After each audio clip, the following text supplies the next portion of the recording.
Binks. You know how this month we're going to be replaying some of our favourite episodes for all the new listeners who haven't had a chance yet to go back into our rather massive catalogue and to have a little bit of a break over the summer ourselves.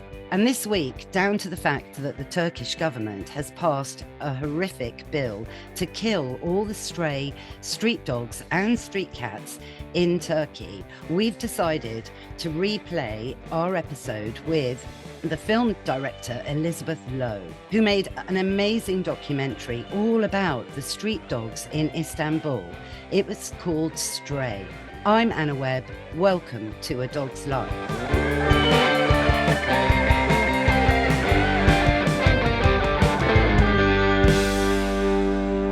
Hello, Elizabeth. Welcome to A Dog's Life. Hi, thank you so much for having me. No, this is just such a pleasure. I've been privileged to see the film that we're going to be talking about called Stray, and it left me aghast at the moment. I found it actually hugely emotional in a kind of gut-wrenching way, if that makes sense, Elizabeth. Please just summarize this amazing film and what gave you the inspiration to create a movie that has been described in one of your many excellent reviews as the ultimate love letter to dogs and to humanity. Oh, I love that. It's the film, I suppose, it follows a stray dog called Zeytin in her journey as she takes us and the camera across different sections of Istanbul, and we're privy to the conversations that she overhears of all the people around her and the relationships that she builds with the people who share the streets with her. And the film is told from her perspective and shot from her perspective, trying to show what the world looks like from the gaze of a street dog and what that might show about dogs and also us. It's really unique, I think. I've seen pretty much every single dog movie that has ever been made, you know, from Lassie Come Home to The Isle of Dogs, for example. Yes. Yes, a great animation. Actually, interestingly, I don't know if you've watched Isle of Dogs at all, Elizabeth. I have. Was some of that related in a way to Stray, in so much as the dogs were sent away, weren't they, to an island, the Isle of Dogs? Yes, completely. I can't confirm this, but I do believe Wes Anderson's Isle of Dogs, the fictional film that takes place in Japan about dogs that are exiled to this island, I have this feeling that it's based on the historical reality that took place in Turkey in 1910 when dogs were rounded up throughout Istanbul and were banished to this island called the Wicked Island where they starved to death.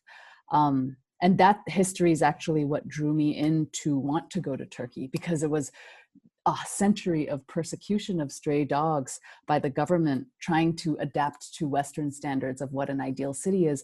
But people fought for these dogs to have the right to roam freely. And it was in 2004 where they passed these groundbreaking laws that, you know, doesn't allow you to kill any healthy stray dogs or even hold them in captivity.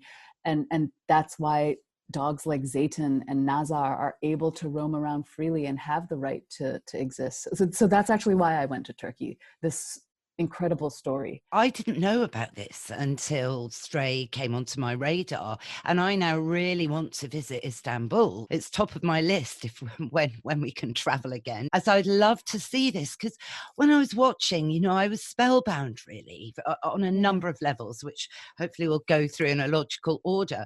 But what struck me initially was, hang on, this reminds me, in a way, in my mind's eye, of how we lived with dogs 20,000 years ago, but it's in a modern age, right? Yes, completely. You're so correct. That was my instinct also. I felt like I was capturing it felt like time travel going to Istanbul, because it's this really modern, developed city, yet at the same time, these dogs have magically slipped through modernization and still continue to roam around and eat our trash and live off of human mercy in the way that they did probably 20,000 years ago, and we would throw them a bone from our fireplace. Yeah, no, totally. But also, and I guess this is a message, in the trailer, there's a funny little moment where I think it's Zeytin is looking at a little chihuahua that's wearing, you know what I'm going to say, that bright yellow Mac. And Yeah. Zeytin's so much bigger than this little dog. And it's almost like, you know, Zeytin's thinking, look, have you looked in the mirror? Do you know what you look like in that Macintosh? Yeah, yeah. I've had many different readings of that moment, like what that small dog is thinking, the pet dog, and what is Zeytin thinking. And one interpretation is that dogs can communicate with each other, and that pet dog, who was like straining against the leash to try to get closer to Zeytin, could tell that Zeytin posed no real threat, even though the owner, who's maybe so disconnected from reading the emotions of other beings, couldn't tell that Zeytin meant no harm at all. Yes. Or could it be seen that Zeytin was thinking, I'm so glad I don't have to wear one of those Macs? I definitely think so. And I think dogs are fully aware when one is leashed and one is not. Yes, yes. But it reminded me, you know, with my behavior hat on, watching the dogs, because, you know, you filmed them amazingly, and it must have been really hard to capture such intimate footage, really, because you were filming at their level. Yeah. Yeah, it was really difficult. I couldn't figure out the correct sort of machinery that would allow me to film at their dog level automatically. And so basically I was just using my body, crouching low with a stabilizer of a camera that would hang off of this vest I had that would put the weight of the camera onto my hips. And I would just follow them for hours and hours when they were awake and going on their adventures and trying to keep up. And you see me lose control in the film when I can't quite keep up, and then the camera becomes quite shaky. But how did you, you know, meet up with them on a regular basis? Do you think they knew? Did you become friends? So before going out to Turkey to make this film, we knew that making a film about stray dogs, we wouldn't be able to, they had no handlers. We wouldn't be able to send them call sheets to tell us to meet at particular times. Yeah, this is it. So, Yeah. yeah. So we got sponsored by, and we actually had no idea how social the stray dogs would be, how they would react to us. And so we got sponsored by this pet tracking company called Tractive GPS. And they have these tiny little GPS trackers that get synced up with your phone, and you can attach them to a collar. And so every day at the end of the shoot, we would put the collars onto Zeytin and Nazar, and we would go to bed, and we'd be able to see where they had gone throughout the night. It would map it all out, and then the next day we'd locate them that way with the GPS trackers. So clever, isn't it? So clever. Yeah. But, you know, behaviorally, I just loved it how the dogs seem really calm and busied themselves in a kind of a unbusy way. You know, they weren't, obviously they weren't forced to do anything in a way, Yeah. like the little chihuahua in the raincoat on a lead, perhaps. Yeah. And it sort of highlighted what I think's lacking, and I know the RSPCA is speaking out about this at the moment, is an understanding really of what a dog is. You know, a dog is a dog. You know, I often think, and I know I'm a bit radical in saying what I'm about to say, but I fear that particularly through lockdown, a lot of people have gotten dogs to be their comfort blankets and not really taken on board fully that they are such sentient beings with needs that a dog needs. Yeah. And that's quite epigenetically really related to us, right? Because that's the other bit of the film I love. Sorry, Elizabeth, I'm a fan of this movie, is the Syrian refugees that run parallel. Their story runs parallel, doesn't it, through the film with the dogs as being kind of equals. Well, they are equals, of course. I mean, what you're saying about, you know, dogs being allowed to be dogs, I was really amazed because this was the first time I was looking at stray dogs closely and being able to spend hours and months with them, looking at what they chose to do with their time when they're not constrained by anybody. And it was so fascinating to see how they would take themselves on hours and hours long walks, just having little adventures, playing with other dogs, chasing cats, finding food, not out of necessity, but just out of interest, the way that we like to move through the world and have things to do. And it really broke my heart to imagine, even growing up, my own pet, how he had like 3 walks a day, but that's actually not enough compared to what I saw the stray dogs were capable of. And definitely what you're saying, that they're epigenetically related to us, that it's in their DNA and our DNA to be so closely linked. I remember before, when I was making the film, it was very difficult to get people excited about the idea, because people were always confused. They were like, so is this idea, whose story are you really trying to tell? Humanity's story, or is it the dog's story? And over time, I realized through Zeytin's life, as she interweaves having her very own independent life, but also having these deep relationships with the young Syrian men, that they're completely entwined, like the fates of canine and human history, and also our present day, they're inseparable. It is entwined. That's exactly it. I'm not going to give a spoiler away, but the bit that really got me was the very last scene, which you know what that is. I don't know if we could talk about it, but I think we can. about the Zeytin house as there are the prayers, and that all becomes one. Well, that was it for me, totally in pieces, because I just kind of thought, this is it. And Elizabeth, you've captured this. I just think this is magnificent. Yeah, I think I was so moved by that scene too, that the fact that the dogs would like sing along to this call to prayer that was meant for humans, but they too are somehow tuned in. And I have no idea what their understanding of that call to prayer is, but this deeply spiritual connection that we must have with them. Yes, yeah, absolutely. Ultimately, Zeytin and Nazir, they are very different, right, from the dogs in LA, where I know you've spent a lot of your life so far. Yeah, definitely. They're so different.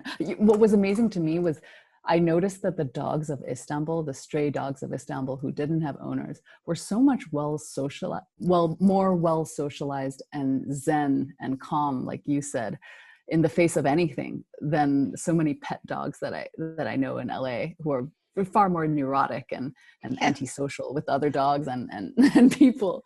Yes. It's just interesting. Really interesting. And you kind of made this point throughout. It's another feature I thought was extremely clever.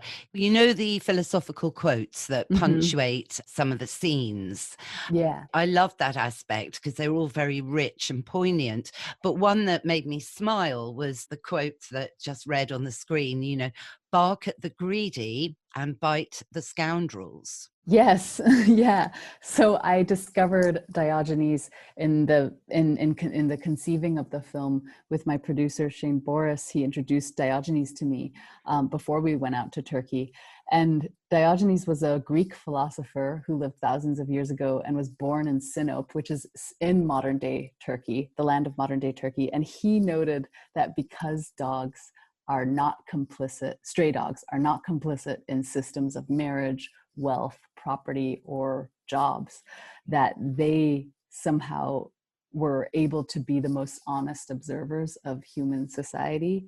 And so he modeled his life and also his philosophy around this idea. And the film is really trying to put that ancient idea, philosophical idea, into practice. What do we reveal when we look at dogs, and what can we learn from them? And with the quote that you mentioned, I find it so true, because when I was out there with Zeytin filming, there are scenes when she starts to get up, and at the time of filming, I had no idea why she gets up and she starts barking towards the camera in that busy street right before the bone fight. And I realized later it's because there was this man from behind the camera who was bothering me. And she must have been able to tell that I was annoyed, and she was protecting me. And so dogs they know everything. I think they can read. Well, they do. Yeah, your body language. You've heard news from Zeytin, haven't you? Because this was filmed a couple of years ago, and I was heartened to read a review that you are still keeping in touch with her.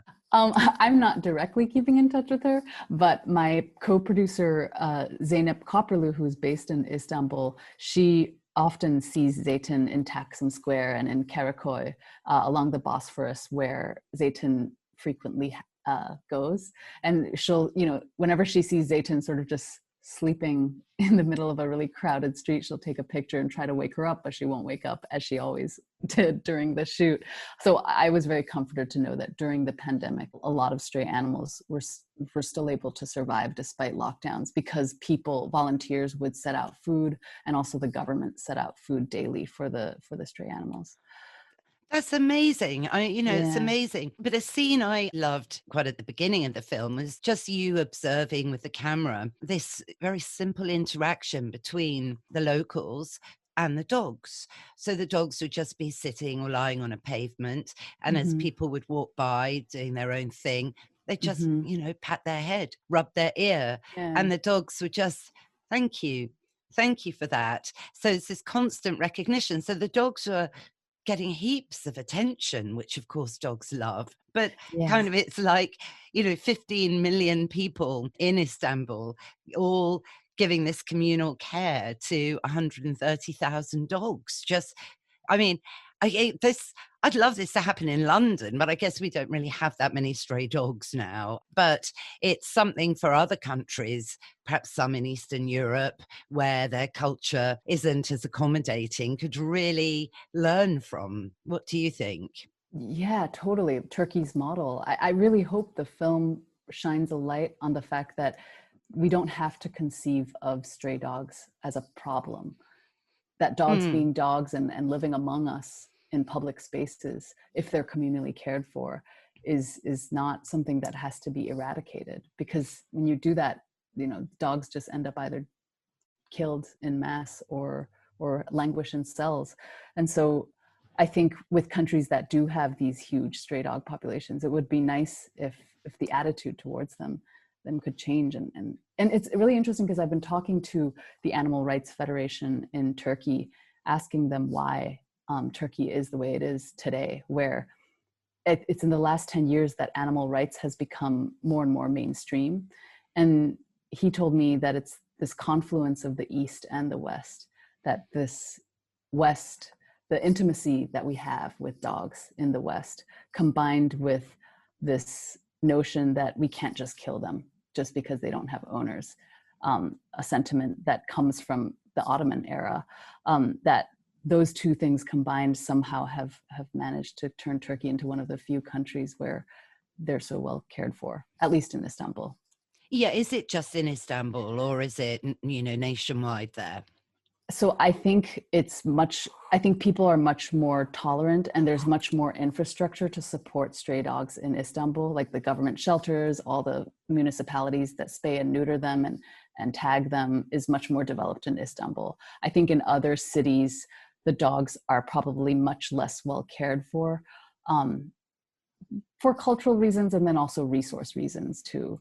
Mm. But that even though the law says you can't kill them or dump them in a place that they weren't found in, that's not actually enforced in a lot of cases, where dogs are poisoned because people don't like their presence. Something was brought up in the film, which is a cultural thing. I remain kind of neutral on it, but there was a scene because Istanbul is primarily a Muslim country, isn't it? Mm-hmm. Where, Yeah. Their culture isn't necessarily being natural around dogs. Mm-hmm. And that I found totally fascinating in itself, totally. I mean, what did you think about that? Yeah, I mean, it's super complicated because, you see those security guards in the film who, like, every night they prepare all this food for the stray dogs that live on their construction site, and yet they will never touch the dogs with their hands. Yes. Because they're Shafi Muslim, and so they believe that touching the dog will not purify them or pollute them. And it was so interesting to me because I would ask them, why do you bother to feed these dogs every day? And it was the same with a lot of other restaurant workers and butchers who would set meat out at 6 a.m. every morning. And a lot of them would say that it was because of this belief that you have to help and feed the needy and the voiceless, and that came from their religion. But it's also very complicated. And I've talked to Islamic scholars about why Turkey has this tradition. And it's interesting because in the past, under the Ottomans, stray dogs really flourished in the streets and they were all fed. And when the Sultan was trying to modernize Turkey, his empire, as it was crumbling. When he tried to get rid of the dogs, people protested because they felt it was a sin in their religion. Even if they weren't taking dogs into their homes, they felt that killing the dogs would be immoral. And so it's interesting. Like, of course, in other Muslim majority countries, the way stray dogs are treated is not the same as Turkey. So I think Turkey somehow, with the climate, it being warm enough that dogs can be out in the streets and living among us, in addition to religion and the Western influences, that somehow it's created this unique environment. Really, really is unique. I mean, fascinating. The one great part of the film, I thought, because I was on tenterhooks throughout, thinking any minute now there's going to be a dramatic moment, you know, like in Lassie Come Home, you know, or Rin Tin Tin, where, you know, something dreadful's going to happen and then Zeytin's got to triumph over adversity. But that, I was so relieved that didn't happen, you know. I was honestly on tenterhooks. Hang on. So you kind of turn the whole notion of the traditional dog movie on its head. Yeah, that was so important to me because, well, first of all, it was true to reality that Zeytin's life is pretty decent in Istanbul, and she didn't experience too many trials and tribulations outside of, you know, some dog fights over bones or wandering into foreign territory where other dogs might gang up on her a little bit. But for me, as a dog lover and a cinema lover, I was always very frustrated by how other dog movies didn't try to take on the perspective of stray dogs in a literal way with the camera, but also that I think in documentaries especially, I feel like animals' bodies are constantly mutilated and violated. And I feel like we should begin to question, what does it mean to have so much imagery of animal violence against animal bodies, in the same way that we have to question, you know, violence against women's bodies and people of color's bodies in cinema. And so for me, it was really important that the film not contain that kind of graphic imagery. And also in what I happened to film in Istanbul, that was never the case. Just on a breed thing, you know, it struck me that Zeytin was an Anatolian mountain dog, which of course is an indigenous breed to Turkey, a very old breed that has worked, you know, as a guarding breed, you know, looking after flocks in the mountains, you know, a bit like a Pyrenean mountain dog. And that was lovely because, you know, that really backs up the whole indigenous, the epigenetic aspect of the cultural connection, I thought, being a bit of a dog nerd here, Elizabeth. Wait, I love that because I've never been able to identify what breed she is. And I just Google Anatolian mountain dog. You're Go on. Totally right. I just Googled it. You're totally right. Now I can tell people. Yeah, no, she's a real one, you know, that's totally not being bred for the show ring or whatever. She is just an indigenous dog, which I love because, of course, regions and where dogs have come from historically also says a lot about the people from out in China, where they originally bred the pugs and the Pekingese and the Tibetan breeds that were so hidden from society for thousands of years, really, and, you know, and so on to the Siberian Huskies. They all have a story to tell about the people that originally created them for a purpose, you know, to help them survive. Man's best friend, you know. Yeah, they were shepherds, it looks like. Yes, beautiful dogs, so beautiful. Oh, well, Elizabeth, now, has this inspired you to bring a dog back into your life? This is what's so sad, because my life is very itinerant, so I can't responsibly have a dog right now. And that makes me so sad to be in Hong Kong or in LA, where, you know, there aren't dogs that you can just befriend on the street. And I really miss the friendships that you could have with dogs that you were not, you know, necessarily accountable to. And in Istanbul, every day I would encounter dogs that I could become friends with and close to, and not feel guilty when they would leave me. So I don't have a dog yet, but I do, in the next few years, I hope that I can adopt one soon. Yes. Oh, they're brilliant. You know, I mean, dogs have helped us so much. And Elizabeth, in creating this film, I really think you've helped dogs globally. Just want to thank you again for joining me on A Dog's Life. And we must just say now, Stray, it is out now, right? So listeners, how can they view the film? They can view it on Dog Wolf on demand. It's being released by Dog Wolf, our amazing distributor in the UK. I can't believe your distributor is called Dog Wolf. I'm Yeah, sorry, is that real? It's real, and they're so passionate about the film. And I think it's on iTunes and Amazon Prime and all the usual suspects where you can get films, and virtual cinemas across the UK.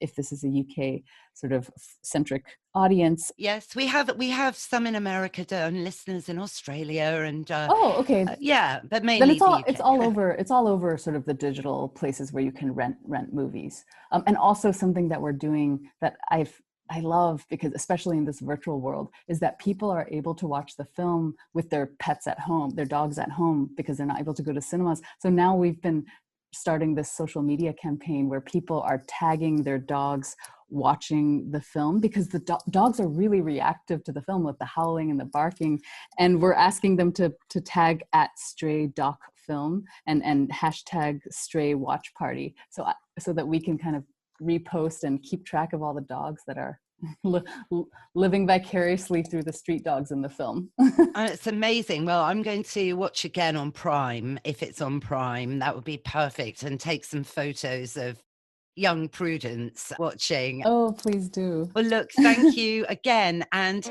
can't wait for your next project. Thank you so much, Anna.